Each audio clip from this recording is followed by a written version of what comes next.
Hey everybody, it's Mike. Before we get into this episode of the show, I need to share some sad news with you. Pete Fullerton was a guest on the show a few weeks back. He and I were discussing early morning rain. Pete passed away about a week ago after a short battle with cancer. Pete was just an amazing musician and an amazing human being. He played great in We5. He played great after We5. He and I played music together many, many times. He played at my wedding and he played at my dad's memorial service. Truly a larger-than-life man, ran a nonprofit organization that helped the poor and the needy and the homeless for many, many years after he left the music business, and was as good a friend, as good a man as anyone I've ever met. He will be missed. His contribution to Gordon's music and to my life is absolutely amazing. On with the show. The first guest of the evening is truly a poet. He's an artist. He is a friend and an inspiration to anyone who I think who has ever played the guitar or tried to write poetry. Would you please welcome Gordon Lightfoot?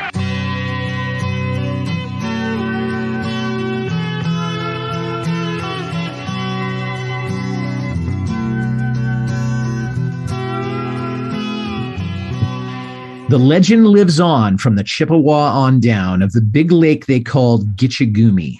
The lake, it is said, never gives up her dead when the skies of November turn gloomy. With a load of iron ore 26,000 tons more than the Edmund Fitzgerald weighed empty, that good ship and true was a bone to be chewed when the gales of November came early. This is Carefree Highway Revisited, the show that celebrates the work of Gordon Lightfoot song by song, brought to you by the Western Skies Podcast Network. I'm your host, Mike Messner, and along with me today is a fellow fan, Martin Brandt from San Jose, California. Martin, thank you so much for joining me on the show today. Thanks for having me, Mike. It's a real pleasure to be here with you. How did you first get into Gordon's music? Well, the wreck of the Edmund Fitzgerald, I think I was about 11 years old when the song came out, and it was just playing on the radio in the mornings for a few successive days as I was getting ready for school. And my parents would have the radio on, a combination of news and music, common to, I think, AM radio at the time. And I remember that very haunting guitar, the main theme, and how it stuck with me one day, and how I looked forward to hearing it again the next day because I'd heard it a couple days in a row. And the next day it didn't come on. And so that sort of piqued my interest in it. And a day or two afterwards, it came on in another circumstance, maybe in the afternoon on the way home from school. And so that's the moment when I first gave the song a real listen. Oh, here's that song with that really great guitar in it. What is it? What's it all about? And I remember not, when you're 11 years old, a lot of adult words just sort of sail over your head, Yeah. But I remember distinctly hearing that line, came the wreck of the Edmund Fitzgerald. And I thought at the time that it was a refrain because it stood out so much to me. I thought that at the time, this is before I would buy the record, that every verse ended with this because it just sort of stood out to me in my memory. So that was my first introduction to Gordon Lightfoot and obviously to the song that we're discussing tonight. That's perfect. So that's called starting at the top, really, because Lightfoot considers that to be the greatest song he's ever written. What do you like about Lightfoot's music in general? There's a great episode of Seinfeld where there's a misunderstanding about Gordon Lightfoot, and Elaine says something like, "I just love Edmund Fitzgerald's voice." And that's the great refrain. That's always been the great refrain about Gordon Lightfoot. Everybody says, "Oh, that voice." And that voice really is unique and special. It's a powerful and beautiful voice. It's so rich and mellow, compared to so much of the sort of higher pitched songs that you hear from, especially in pop music today. But I think in general, pop music seems to favor people who are singing in a higher register, maybe because it gives itself to histrionics more. You can get more theatrical with it that way. But Gordon Lightfoot was always very secure with the voice range that he has, and he made the most of it. He's got one of the more resonant voices in rock. Yeah, it really is great. And I don't know exactly what his formal vocal training was. I mean, he had been singing before people since he was 8 years old. So Right. I don't know how many times he actually took vocal lessons or singing lessons, but it's a great instrument. And if he hasn't taken vocal lessons, then, it just says that much more about his natural ability. Yeah. Marty, how many times have you seen Lightfoot live? And was there a performance that you thought was particularly outstanding? Well, I've seen him about 5 or 6 times over the years.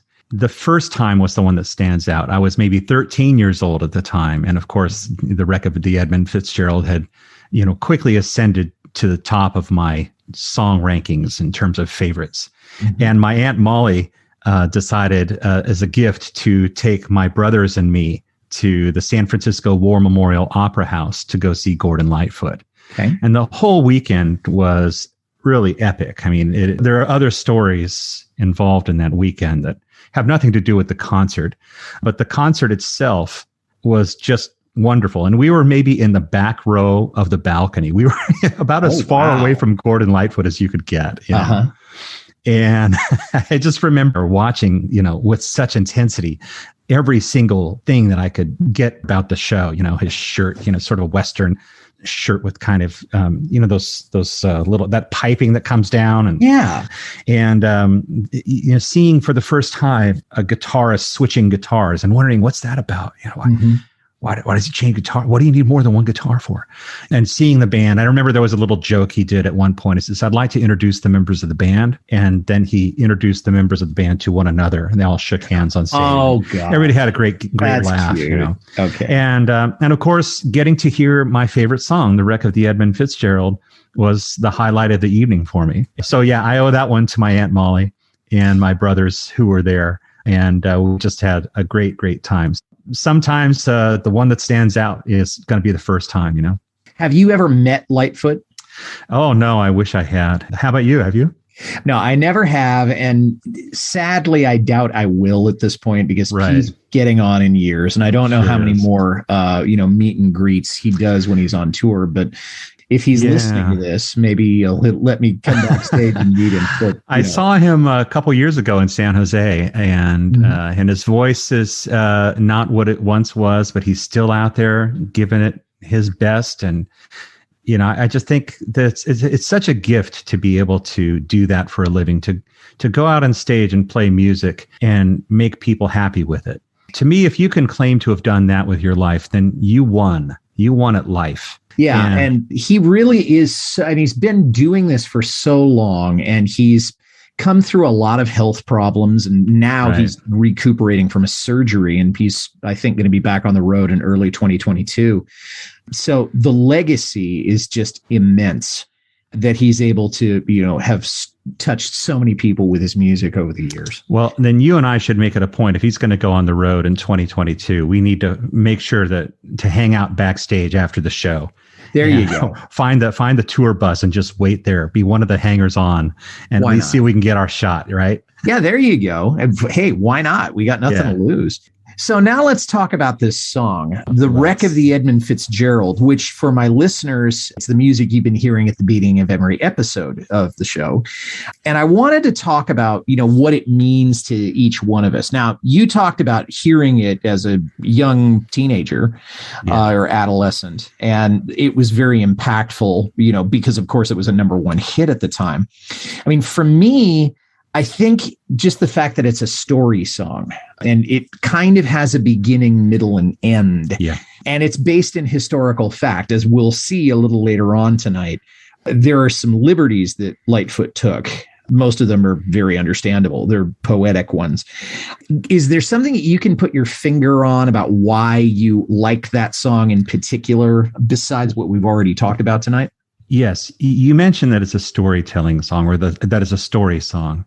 And what's important to me about it is that the music tells the story just as much as the words do. It adds so much. The creation, the production of that song is just amazing. And we could talk about the different musical accents that occur in that song, I think, as we consider the lyrics too, because the lyrics, of course, are incredible, but also the fact that he created this song with all these different layers of instrumentation to make you wonder what's going to happen next, to keep you going from verse to verse, even despite the fact that every verse is pretty much the same, there's no departure, there's no portion of the song where they go off to, what do they call it? The relative minor, which is or the middle often what they do in pop music. There's nothing like that. It's the same structure, every chorus, or excuse me, every verse. Mm-hmm. And yet it maintains your attention. And I think part of it is the choices, the musical choices they made when they created it, when they recorded it. And if you think about just how, I don't want to say that the band was sparse, but it's only 5 musicians. Yeah. And the fact that they were able to do that in the 1970s and create such a full sound. Mm-hmm. I mean, these were all very skilled, musicians. We're going to talk more about that. But yeah, you make a good point about the music not overpowering the words and vice versa. Yeah. Now, let's say that you could listen to this song in any setting, driving, sitting at home, what time of the day or night would it be? Or would the very best time would be for you to go back when you were 12 or 13 years old and just listening to it for the first time on the radio? I think the presence of a large body of water would help. being on the shore somewhere with a nice view of the water, perhaps a comforting cup of coffee in my hand, and the wind and the waves outside, the sense of security you have when you are protected, when you're sheltered from that, because the song points out the cruelty of the waves and of the weather. And so sometimes I like to feel safe and secure. And that's a song that does it for me. Yeah. I think for me, it would not necessarily be near a body of water, but it would be on a cloudy day. Yeah. That's and not necessarily cold, not necessarily rainy, but overcast. Yeah. And probably in the late fall or the early winter. So a little later on, we're recording this in early October, but a little bit later on in the year, because that's where I first heard it. I was living in London at the time, and it was, I think it may have been raining, but it was definitely cloudy. And I had gone out and bought a Gordon Lightfoot's Greatest Hits cassette and was listening to it on this teeny tiny little speaker system. This is in the late 80s. And just being really taken that was a very faint inkling of what the weather was like on Lake Superior back in 1975. I think we're both talking about, similar setting, just different details of that setting, where we would want to hear this. Yeah, definitely. So what do you know about the events of the song, and what do you know about how Lightfoot's writing process was? Well, I don't remember the story of the wreck of the Edmund Fitzgerald. That is when it actually happened. It sank on November 10th, 1975, I believe, which would be 2 days before my 11th birthday. Oh, wow. And so, I wasn't exactly watching the news with my parents or anything like that. And so it wasn't for a couple of years when I discovered the song that I began to find out about the historical event itself. As far as knowing about the events, I've gotten a few books over the years about shipwrecks on Lake Michigan and Lake Superior and iron ore boats. I think we've all benefited from the internet in this respect because, you can actually just put in a Google search for the wreck of the Edmund Fitzgerald and find some, in most cases, some very accurate information. And so you can find corrections to the song, as far as the song's liberties are concerned. There are numerous documentaries on the Edmund Fitzgerald that you can watch on YouTube now. And so if anybody's interested in that kind of thing, I would point them in that direction. The thing that blows my mind about the ship itself, and you're right that there's a lot of information out there about what happened, is that this ship was 700 feet long, 70 feet wide, which is a structure I can't even get my head around. And in 1 minute from the time that it went over, it had sunk under the water of Lake Superior. The pride of the American side. Yes. And that is a line that apparently gets a whole lot of cheers when he plays up in either Michigan or Wisconsin or Ohio. Yeah. From American audiences, and from Canadian audiences, obviously be different. And he said, because this is a real life, resonance for him. He said, and I'm quoting here, "These sorts of things have happened on the Great Lakes for many years, and I thought I had another shipwreck song in me after having done Marie Christine years before." And I'll be talking about that probably in January. "I'm proud it's been written. It's been a very educational and interesting experience for sure. I've gotten to meet a lot of the people who were related to the men on the Edmund Fitzgerald. Periodically, they have functions which I attend whenever I can. It's been a real life experience for me." So let's talk a little bit about the lyrics. Now, this is a very long song. We're going to go through the whole lyrics, but we will not emphasize things that aren't particularly relevant to, our exploration of it. But the legend lives on from the Chippewa on down. Now, I don't know anything about the indigenous tribes that lived in Canada, but this could be a geographical reference from the regions of Canada north of the Great Lakes down to below the Great Lakes, or it could also be a chronological thing that the legend was born amongst the Chippewa people and has been passed down through oral tradition. I don't know if you have an angle on that at all. Yeah, I would agree with that. I think it has to do with the Chippewa people and the tribes and the geographical region that they occupied. So that it lived from there and further south. I kind of took it that way. So the Chippewa on down could be chronologically and it could also be geographically. Yeah. So that everybody, all the native peoples who lived around the Great Lakes shared this vision, this interpretation of Gitchigumi, the big one. Yes, and that term means big seawater. Yeah. And although the original language would probably have pronounced it Gitchigami or Kitchigami. Mm-hmm. If you read, Henry Wadsworth Longfellow's Hiawatha poem is where you first hear the term Gitchigumi. Well, Longfellow gave us a lot of inaccurate. Yes, it was poetic license. We'll not skewer the man. Don't go to Longfellow for your history. No, not at all. But that is where the popular cultural reference would have been, to that. We'll be right back to our discussion with Martin Brandt about the wreck of the Edmund Fitzgerald. But first, a word from one of our podcast partners. Hi, this is Audie Martello, the host of the Mostly Folk podcast, a 60-minute foray into the music we all love. You will hear newly released albums, classic folk, country, and bluegrass music, as well as some traditional music that may or may not be true to the genre. Sometimes irreverent, often opinionated, but always entertaining. You may even hear a radio magic trick every so often, as well as numerous interviews via Zoom and telephone with established as well as indie artists. Mostly Folk is available wherever you listen to podcasts, and always at mostlyfolk.org. The lake, it is said, never gives up her dead when the skies of November turn gloomy. And I thought that was just sort of a spiritual thing that they were talking about, the spirits will never rise and things like that. And it's actually a physical thing, that the lake doesn't give up its dead. Do you know anything about the scientific aspect of that?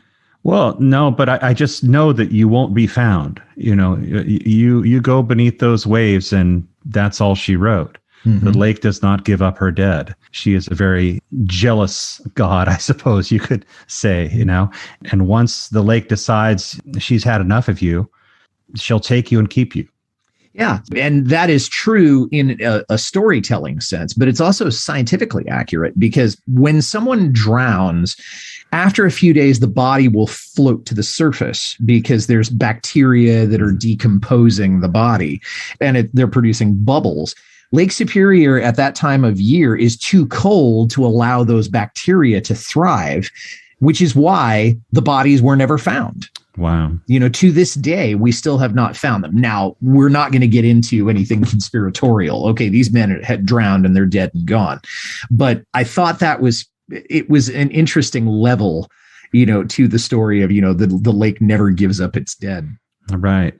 Yeah. So it has a scientific explanation for something that is really kind of a mythical outlook. Yes. You look at the lake and this is what we have learned about the lake, the Chippewa people, everyone around. The lake does not give up her dead. And Yeah.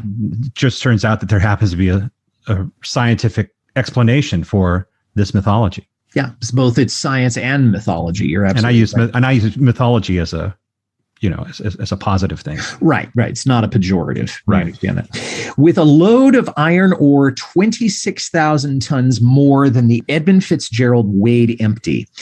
I have never completely understood that line, because it sounds like what they're saying is, okay, they had massively overloaded this boat. And so when it was sailing back, it would have sunk no matter what the weather would have been.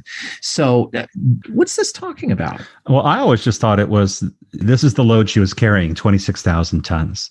Okay. And, it's 26,000 tons greater than zero. And this is what she was made to be able to hold. Nothing to suggest that it was overloaded, but that she was fully loaded. And in fact, that term comes up in the next line, I think, or the next couple of lines, that she left fully loaded for Cleveland. And so her load, I think it's kind of a poetic way of telling us a statistic. She could carry 26,000 tons. Yeah, it's just, when I think of that, I'm just thinking, if the Edmund Fitzgerald has no cargo, it still weighs something. So if the weight of the ship with no cargo in it has got to be tons and tons and tons. So when I first read that, I thought, oh my gosh, I mean, of course this thing's going to go straight to the bottom. Yeah, but those ships are usually weighed in terms of the amount of water they displace. Yeah. So I think we're just strictly talking about her cargo abilities. Right. And that makes much more sense now. But when I first heard it, I thought, the math doesn't work out here. That good ship and true was a bone to be chewed when the gales of November came early. And that is just poetry. Yeah. I mean, he's just setting the scene there. It's the first sense you get that you're in the presence of something special.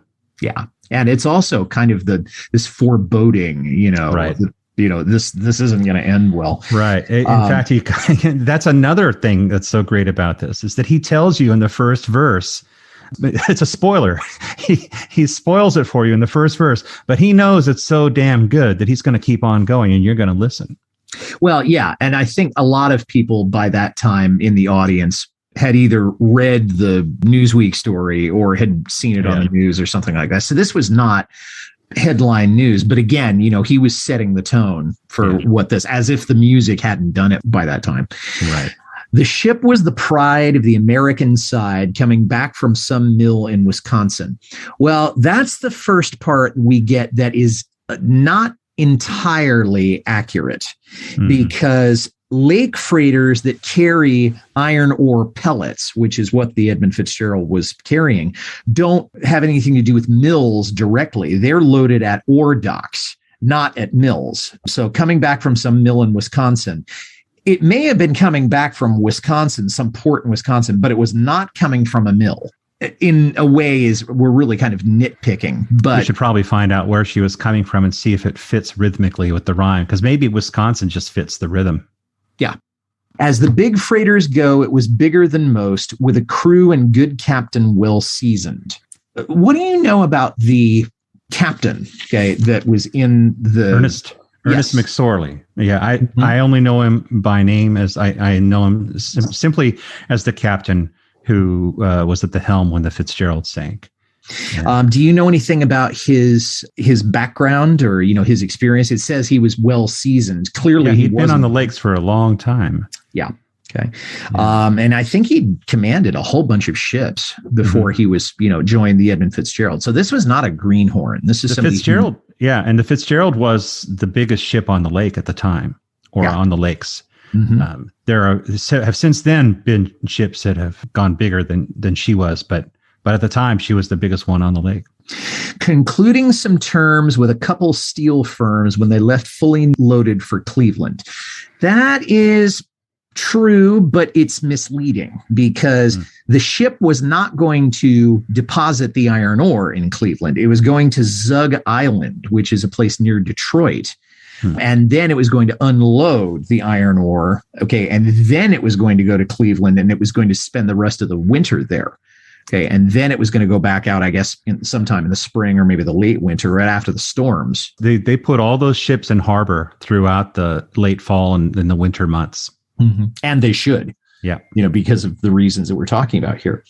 And later that night, when the ship's bell rang, could it be the north wind they'd been feeling? Mm-hmm. Again, this beautiful poetry that he's working into this. Yeah. Building it up, the sense of foreboding, the sense of tension. He's doing it all. He's doing everything that a good storyteller should. And the rhetorical question, could it be the north wind they've been feeling? I can almost hear like Paul Vreese's voice, saying that, or some really great voice artist saying that. The wind in the wires made a tattletale sound, and a wave broke over the railing. That is my favorite part of the lyrics right there. This tattletale sound, the ha ha ha ha ha, you shouldn't have been out here. And the wave breaking over, which is the real reason that the ship sank. And two things happen musically at this moment. So one is the drums kick in, and they come in at the exact perfect moment. Mm-hmm. Bump, bump, bump. Ba-dum-bum. And after that last beat is the verse, the wind and the wires. And then after he gets to that line, a wave broke over the railing, we have that wonderful slide guitar. Who is it playing that? Pee Wee Charles? I think that's Pee Wee Charles, yes. Where he just brings it down. I don't know that it goes more than a full step from one note to the next, or maybe a step and a half. But he sort of elongates it and takes it over the course of, I don't know whether it's one measure or two, but he sure takes his time with it, and it builds up that tension even more. And that's an example of what I mean about the song, the music telling the story.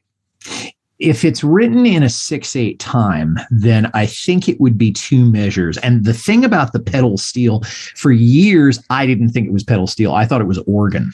Oh, really? Because it really does kind of sound like it, doesn't it? Mm-hmm, yeah. That it could be an organ. And it merges with an organ later on in the same verse. So it goes up to its high point, and then there is an organ that sort of cascades over it. And so the mixture of the two is really powerful.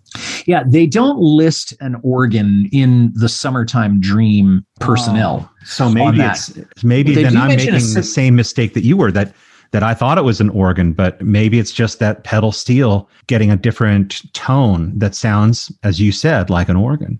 Yeah, there is a Moog synthesizer, but I think that may have been what Pee Wee was playing the steel through to create that effect. But there's no keyboardist, no organ that's mentioned on that. And Lightfoot wasn't known for using those kind of instruments, too much anyway.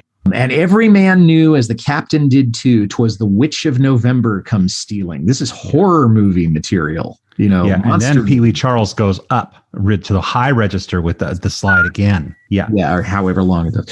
The dawn came late, and the breakfast had to wait when the gales of November came slashing. When afternoon came, it was freezing rain in the face of a hurricane west wind. And now by this time, Barry Keane is really, laying down some heavy drum fills. Yeah. And I wanted to stop here for a second. Marty, have you ever been in the North Woods or been on the Great Lakes? Have you ever experienced any weather like this? Well, I spent most of my life in California.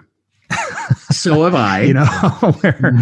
Where the weather people get excited over 1/10 of an inch of rain. They'll have storm tracker. Storm tracker. We'll be letting you know. Stay tuned. So no, I've never been in weather like that. We did live in Omaha, Nebraska for a year when I was about 7 years old. And so I've experienced cold and perhaps wind like that, but a storm like that is just the stuff of my imagination. And it's one of my great fantasies is to visit the Great Lakes states and to experience those lakes both from the shore and from the water. Probably not during a November, though. No. Yeah. Assuming they would even let you do that. Right. I can't even. I mean, I've been in some really bad tempests, but they were down in the tropics. So we didn't get anywhere near that type of cold. down in Central America. But, I've been in some pretty scary storms, but nothing like this. When supper time came, the old cook came on deck saying, fellas, it's too rough to feed you. A complete invention, of course. Of course, yes. Yeah. And then at 7 p.m., a main hatchway caved in. He said, fellas, it's been good to know you. The families of the men who died were very much hurt unintentionally by the line about the hatchways. At 7 p.m., the main hatchways caved in because it implied that they had died as a result of some kind of negligence on their own part. Although nobody knows absolutely for sure what caused the wreck. Right. It was just in 2010 when we discovered that there were no hatchways that had given in, because that would have implied human error. And to his credit, Gordon Lightfoot changed the verse when he sings it in concert now, because it was the last thing he wanted on earth was to hurt the families of these men who he was striving to commemorate. Yeah. And he is given all the royalties from that song to those families and to the foundation that they probably have there. So Lightfoot, although he has never changed the copyrighted lyrics, in concert, he always says, at 7 p.m., it grew dark. It was then. He said, fellas, it's been good to know you. That's a good move. Yeah. And it fits very well poetically. Yeah. It's hard to understand, I think, how much grief people still carry over this event and how much they feel still to this day. Yeah. They're still with us. And the loss is a very painful one to them to this day. And I think Gordon Lightfoot has done a really successful sort of balancing act between telling a story and acknowledging the feelings of these people. Yeah. And you can only give him credit for that. Absolutely. And picking up on that, the captain wired in, he had water coming in, and the good ship and crew was in peril. Again, something that was used as poetic license, because we do have recordings, somebody has recordings of what McSorley was saying.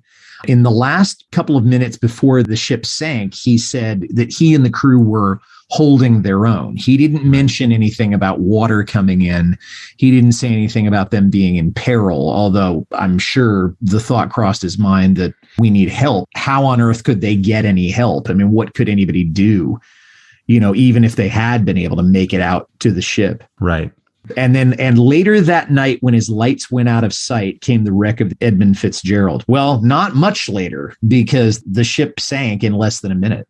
Just disappeared. Exactly. Yeah. And his lights went out of sight. This is assuming anybody could have seen it, and because it's right in the middle of Lake Superior.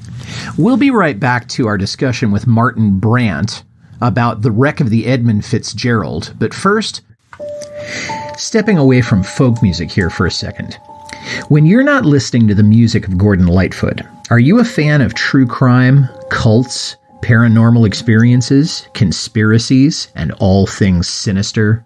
Then take a listen to Sinister Story Hour, a podcast focusing on macabre and monstrous events in the recent past and the not-so-recent. Hostess Stephanie Lynn tells true stories of events that are ghastly, gruesome, but most of all, great fun. That's Sinister Story Hour, available wherever you get your podcasts. Now, back to Carefree Highway Revisited. Something I also want to mention, that's when I think we have the synthesizer coming in. Who is it? Gene Martinek? Doing, there's this sort of, yes. It's very faint, but it sends this sort of sense of electricity into that verse and adds to the danger, the struggle to survive in the storm that's being described to us by the cook. And so that's yet another example, I think, of Gordon Lightfoot using the music to tell the story just as much as the word. Yeah, and I hadn't thought about that, but that is really, I've heard keyboard patterns like that in other contexts where it's really an evocative thing. It is. And so it's something that was kind of mentioned in the credits kind of as an afterthought, that the Moog synthesizer, which may be because it was fairly new stuff, new technology. It had really I think he was not part of the band per se, part of the studio group that tours with him. So right. That very what might be. Right. He was probably a session guy. Yeah. Then the music really quiets down. And it's more mournful, it's more personal, and then the volume's going to go up a little bit later on. Does anyone know where the love of God goes when the waves turn the minutes to hours? And it's beautiful rhetorical stuff. And to me, this is the most suspenseful part, that the crew has got to be on board. They know they're in bad shape. The boat hasn't sunk yet, but it looks like it will be. And the crew knows we can't be that far from shore, because these are sailors who have been back and forth on this lake all the time. So they probably realize we just need to get a little bit farther. And that every minute they're wondering, will we make it? Will we make it? Well, of course, they don't make it. Yeah, and the verse goes on, searchers all say they'd have made Whitefish Bay if they'd put 15 more miles behind her. And so we sort of jumped now to the post-sinking phase. Yeah. And all we know is that this massive ship has just disappeared, 15 more miles. Now, I'm not a sailor, and I can't even imagine how long that would have taken. But knowing the size of Lake Superior, I mean, when you look at where they were coming from and what their destination was, you think to yourself how tragic. They were pretty close to have put in at some port, some sort of shelter, at Whitefish Bay. I don't have a map in front of me, but 15 miles. I mean, it's a heartbreaker. 15 miles in those conditions might simply have been, at that point, whatever it was that sank her, 15 miles turns out to be a great distance, So on one hand, it feels like, oh, they are so close. And yet on the other hand, whatever it was that caused the sinking made it so far, Yeah. It adds a layer of sadness for me, about the whole thing. They might have split up, or they might have capsized. They may have broke deep and took water. Now, he was writing this not long after the event. Right. So we don't know, or he didn't know at that point how, what all the causes had been. So he was saying they might have. Now we're pretty sure that it was the waves. They split up. Well, we don't know about that. They might have capsized. We think that the ship rolled over on its side because of the waves. May have broke deep and took water. Well, we know that is not the case. But it's a nice way of continuing the narrative out of relative ignorance, because Gordon didn't know, in 1975 any more than anybody else knew. Right. What the cause was. And all that remains is the faces and the names of the wives and the sons and the daughters. Fantastic. He could have ended the song right there. He could have. And someone, after the record came out, one of his producers said, hey, we want to make Edmund Fitzgerald the single from Summertime Dream. And he said, okay, well, I know you need to cut it down, but you can only cut down the instrumental parts. You can't cut any of the lyrics. Good. And so they got rid of some of the instrumental parts, and it was a couple of weeks later, I think it was #1 around the world. That's a miracle. Yeah, indeed. Yeah. Now, the next verse doesn't seem to add a whole lot to the narrative. I think it's more kind of meta, backing away, and talking about, the Great Lakes. Lake Huron rolls, Superior sings in the rooms of her ice water mansion. Fantastic. Old Michigan steams like a young man's dreams. The islands and bays are for sportsmen. And farther below, Lake Ontario takes in what Lake Erie can send her. And the iron boats go, as the mariners all know, with the gales of November remembered. Marty, why do you think he put this verse in? Because it doesn't really push the narrative forward anymore. That, to me, is the great mystery of this song.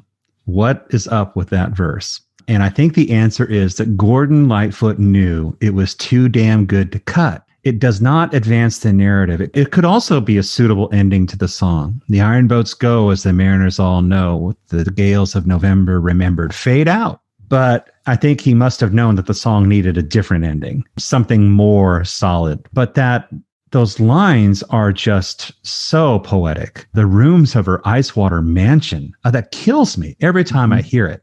Old Michigan steams like a young man's dreams. It doesn't advance the story, but it puts you in the place. It takes you there.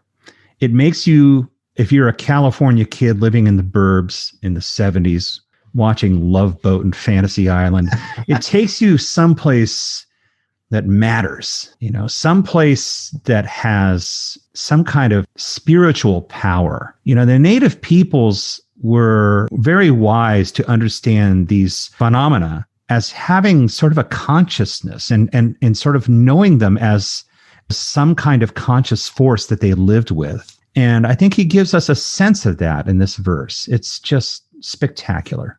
Yeah, and I love the poetic quality of it, but it is mysterious because the story's pretty much been told at this point. So I wonder if he maybe, when he was writing the lyrics, maybe he realized, okay, well, we need to bring it back down to earth in more ways than one. As opposed to just saying, okay, well, this is what happens in all the Great Lakes. So he's setting a scene after the tale has been told, which brings us to the last verse. In a musty old hall in Detroit, they prayed in the Maritime Sailors Cathedral. Well, the actual name of the church is the Mariners Church of Detroit. It's not the Maritime Sailors Cathedral. I'll take note of that. So when I visit it, I'll go to the right place. Exactly. Because, don't look around for the one that he names because it's not there. Years later, a parishioner of the church informed Lightfoot in some setting, the church is not musty, because that kind of implies that nobody goes there. She was a member of the vestry, no doubt. No doubt. Yes. She cleaned the place up. Okay. So now he says in a rustic old hall in rustic. Detroit. I bet you it's rustic. Mm-hmm. I would be disappointed if I went there and didn't find some stained glass windows. Stained glass. There we go. Yeah. The church bell chimed till it rang 29 times for each man on the Edmund Fitzgerald, and then picks up with, the legend lives on from the Chippewa on down to the big lake they called Gitchagumi. Superior, they said, never gives up her dead when the gales of November come early. And then we're out. A perfect coda to the way he introduced the song, Yeah. That's the solid ending I was talking about, And it is a much more satisfying ending. I think. So the song was originally on Summertime Dream, and then apparently Lightfoot re-recorded it for Gord's Gold 2, which is his second greatest hits compilation. I have not heard the re-recorded version. Have you? No, I haven't. I don't have Gord. I have Gord's Gold, the first one. Yeah. And then Summertime Dream was the first LP I ever bought. Oh, okay. I bought the single, which back in those days cost 99 cents. And I think I was unsatisfied with the single, probably because it was shortened. And I knew that it was longer on the LP. So I saved up all my bread and I went to Gemco, which was a store we had back then. And I got it at their records section for $4.99. Oh, gosh. And I still have it. I bet you and I went to the same Gemco, because we were both living in the South Bay at the time. Yeah.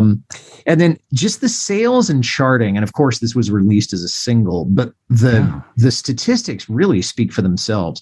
Number 27 on the Australian KMR, number 1 on Canadian RPM Top Singles, number 1 on Canadian RPM Adult Contemporary, number 1 on Canadian RPM Country, although this doesn't strike me particularly as a country song. Well, it's got pedal steel in it, so they figure it does. It does. But, I don't know if that is the jump that they were making. But anyway, number 9 on US Billboard Easy Listening, number 2 on the US Billboard Hot 100, number 1 on the US Cashbox Top 100, and at the year end, number 12 on the Canada Top Singles, number 36 on Joel Whitburn's Pop Annual, and number 22 on the US Cashbox.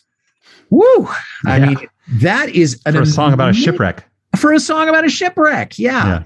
And something that would have been more appropriate in 1850s Ireland, than the 1970s North America. And I think it says so much about the production, and it says so much about his skill as a writer and about the skill that the band had. We'll talk a little bit more about that in just a second. I watched the Grammys that year because Gordon was nominated for Best Song, I think. Yeah. And, in those days, you couldn't see much of your pop music heroes except when somebody on TV decided that you could, Mm-hmm. And so I saw a glimpse of it in the audience when they read the winners, and somebody else won. I don't remember who. And I think that's the last time I ever watched the Grammys. If I'm not mistaken, Barry Manilow won for okay. Yeah. Barry's all right. Yeah. But, which song? It was I Write the Song. Mandy. If I'm not mistaken. I Write the Songs. Okay. Yeah. Well, I understand why people love that song. I mean, it's not my cup of tea, but it's certainly not as heavy as what Gordon was talking about. Yeah. But Barry did a good job too. He made a lot of people happy. So he wins too. Indeed. We've already talked about our favorite musical aspects of it, which is, Pee Wee Steel and the Moog synthesizer. And then Terry Clements came up with that delicious guitar riff that echoes throughout the whole song. And it was just perfect. I mean, there's nothing haunting. else it really is. And it's one of those things where even if you remember nothing else about the song, you're going to remember that riff. Yeah, because it's just so beautiful. The people who played on it, okay, you said Gene Martinek played the synthesizer. Yeah. And then I had Lightfoot doing vocals and acoustic guitars. Terry Clements played lead. Pee Wee Charles playing the pedal steel. Rick Haynes playing bass. And Barry Keane, who by that time had become a full-time member, Lightfoot now was using a drummer on live performances. Yeah, which he hadn't for years. I think Jim Gordon played on one song on this album, but that's it. That's the entire band right there. I've been taking guitar lessons for about a dozen years now from a former student at the high school where I teach, a brilliant musician named Daniel Yaritu. Mm-hmm. And I asked him one time, what about the drums?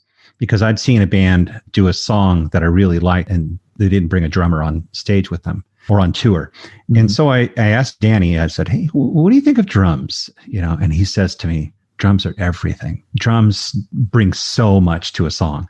If the drums are good, the song is going to be good. Yeah. If the drums are bad or if the drums are missing, you're going to miss it. So I think the drumming on this song is a perfect example of what Danny's talking about, that it brings so much power, so much oomph. And it's not overbearing. It's not Keith Moon. It's not John Bonham. Drummers I really enjoy, but it's a masterpiece of restraint. And the power that drummer achieves with the accents that he puts in there is one of the reasons the song is so wonderful. The thing that I read about it, and I don't have the reference in front of me, but Barry Keane was sitting across the studio from Lightfoot when they were recording the basic track to it. And Keane said to Lightfoot, what are you going to do? How are you going to sort of, and Lightfoot said, I'll cue you, I'll just nod at you.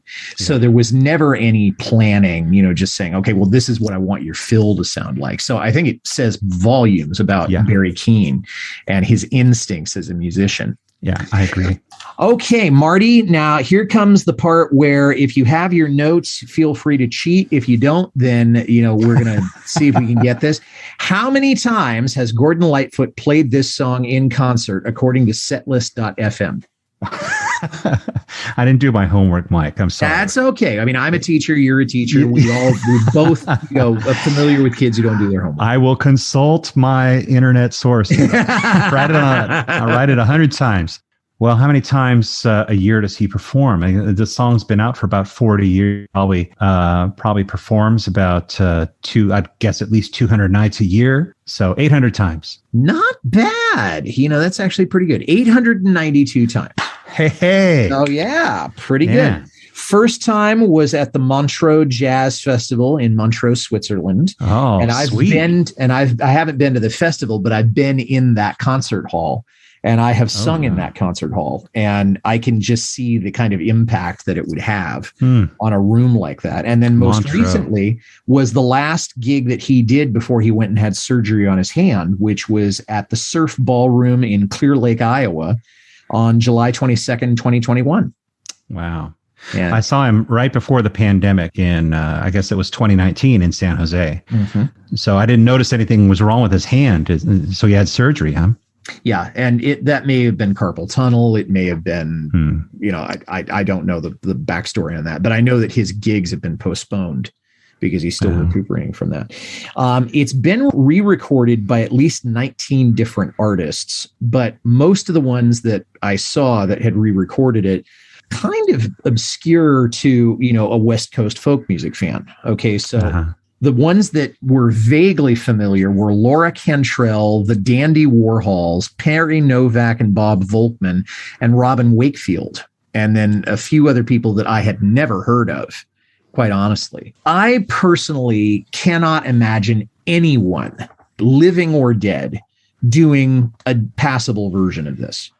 I think it is so uniquely his that I don't even want to imagine someone else, it can't be improved upon. Yeah. The rest of us can try to do it justice when we sing it or play it on guitar around a campfire or something like that. And that's a nice way to extend the life of a song. But yeah, the definitive version is Gordon Lightfoot's version. Have you heard any of the cover versions? No, but to bring up the issue of covers, sometimes a cover is better than the original, sure, or it is a lot more powerful than the original. And a great example of that is Jimi Hendrix's version of "All Along the Watchtower," a Bob Dylan song, and to the point where a lot of people have to be told that actually it's not Jimmy's original piece. On that one, I'm going to have to part ways with you because about the Dylan. I heard the Dylan version before I heard Jimi Hendrix, and I just liked the stripped down version. There you go. But that's to each their own. The only version of this, there was a parody of it done. In 1984, there was a comedy troupe called the Capitol Steps, and they do satire and things like that. And they did one called The Wreck of the Walter Fritz Mondale. Oh, man. Because he, the poor guy lost by this avalanche against Ronald Reagan. He did win Minnesota, though. Only by about 2,000 votes. Well, so took them all. but that I would like to hear. Marty, are there any other thoughts that you want to add into our discussion as we're wrapping up? Well, just that one of the things that we should probably mention is the unlikelihood of a song like this becoming a hit then or now. Yeah. It's such a powerful song, such a beautiful song. And the fact that it could become a hit is, I think, a testament to the openness of music programmers back in, say, the 1970s, that they could put something like this on the radio. And I just don't see this kind of thing happening now because everything has become so data-driven, demographic-driven. And I think it's a real loss. And I would like everybody to ask themselves, what kinds of things might we be missing out on because of this trend toward demographic research in choosing songs to be programmed on the radio and things like that. The fact is that this is a song that got in under the radar, and it's a miracle that it did, and we're all better off for it. And I just want us all to sort of stay on the lookout for anything else that might do that again, or write letters or something. Talk to the right people, because there are other great songs out there that deserve to be heard in the same way that this one was. And the fact that we still have this one is something to be eternally grateful for. Couldn't have said it better myself. Right on. Martin Brandt, thank you so much for joining me tonight. It was a joy to talk about this great song, and I'd love to have you back again sometime. How often does something like this happen where somebody says to you, I want you to come and talk to me about music, or about our favorite song. I wish I could spend my whole life talking about my favorite songs. So this is a real treat to be invited to do this. I really want to thank you a lot, Mike. Oh, well, thank you. And thanks for listening, everybody. If you liked this well enough to listen to the whole thing, tell somebody about it. Carefree Highway Revisited is on Apple, Spotify, Podbean, or wherever you get your podcasts. You can reach me, Mike Messner, at teachermike72@gmail.com. Our next episode will feature the return of my very first guest, Deb Radwan, and she and I will be talking about Gordon Lightfoot's song "Oh So Sweet" from his most recent solo album. Also, I'll be welcoming Kevin Hester back to the show soon, and he and I will be re-recording our discussion of "I'm Not Supposed to Care." So until next time, this is Mike Messner reminding you, run for the roses, but don't forget to stop and smell it. We'll see you later.